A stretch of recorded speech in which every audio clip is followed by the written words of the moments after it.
Imaginez, vous avez le choix entre différentes méthodes pour perdre du poids. Première méthode, du sport intensif. Deuxième méthode, un régime hypocalorique. Troisième méthode, un rééquilibrage alimentaire. Quatrième méthode, un jeûne intermittent. Cinquième méthode, un parasite à avaler vivant. Quel choix feriez-vous? Ah bon, pas le dernier? Merde, je te croyais beaucoup plus courageux que ça quand même. Cela peut vous paraître glauque, mais en fait, à une époque, c'était considéré comme étant une méthode révolutionnaire. Aujourd'hui, c'est interdit, mais il y a quand même des personnes qui veulent se lancer dans l'aventure. Pourquoi? Je vous explique ça en quelques minutes. C'est parti. Ce régime est appelé le régime du ver solitaire, à cause du nom du parasite qu'on vous demande d'ingérer. C'est un parasite qui, quand il est là, n'accepte pas la présence d'autres parasites, comme les ascaris, les oxyures, les ankylostomes. Et ce ver s'appelle le ténia. Vous avez l'embarras du choix. Ténia du poisson, ténia du bœuf ou ténia du porc.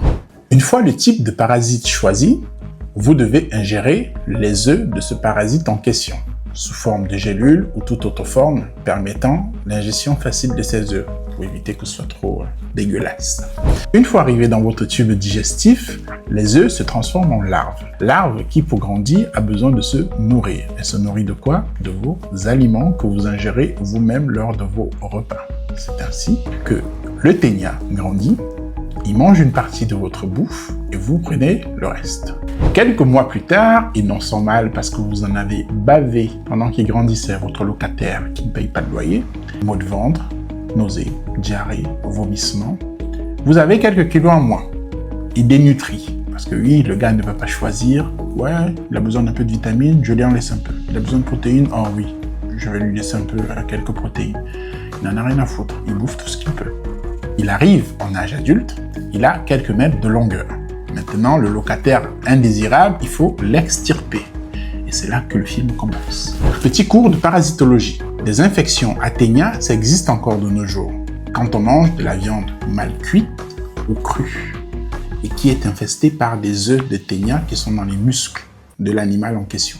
Ce qui veut dire que des traitements, il y en a. De souvenirs, c'est de l'albendazole, du braziquantel, ces deux particulièrement parce que quand j'étais en pharmacie, on en prescrivait énormément. Ils ne traitent pas que de ténia, ils traitent des parasitoses de manière générale. Revenons à notre film, on veut se débarrasser de notre locataire indélicat qui refuse de payer son loyer. On vient de voir qu'il y a des traitements qui existent. Au meilleur des cas, vous les prenez, ils vous traitent, tant mieux. Ce que j'ai oublié de vous dire, c'est que les ténias sont des vers segmentaires plats. C'est-à-dire qu'ils sont composés de segments. Et dans chaque segment, il y a des œufs. Ces œufs, ils les pondent dans votre tube digestif. Ces œufs peuvent aller infester d'autres organes. On appelle ça une cysticercose. Ils peuvent infecter tout ce qu'ils voient sur leur chemin. Le plus grave, c'est une infection au niveau du cerveau, au niveau des yeux, au niveau du cœur, principalement. Là où ça devient vicieux, c'est que le traitement qui fonctionnait parce que le ténia et ses larves étaient encore dans votre estomac devient à éviter s'ils sont dans vos yeux ou au niveau du cœur. Parce qu'au niveau des yeux ou au niveau du cœur, le traitement va faire exploser les larves et en explosant les larves, ça peut endommager des tissus oculaires ou cardiaques, ce qui entraîne des dommages pour les yeux peut-être irréversibles. Et ça, c'est si pendant qu'il grandissait, le ténia n'a pas perforé votre intestin. Parce que ça, c'est aussi possible, hein. C'est une autre issue. Et bien là, vous vous exposez, dans ces cas-là, à une infection du sang. Bon, c'est une urgence médicale quand même. Et malgré tout, il y a quand même des gens qui tentent l'aventure, principalement dans le milieu du mannequinat. Ben là, franchement, chapeau. Il y a certains qui me diront, bah si c'est interdit, comment c'est possible de le faire?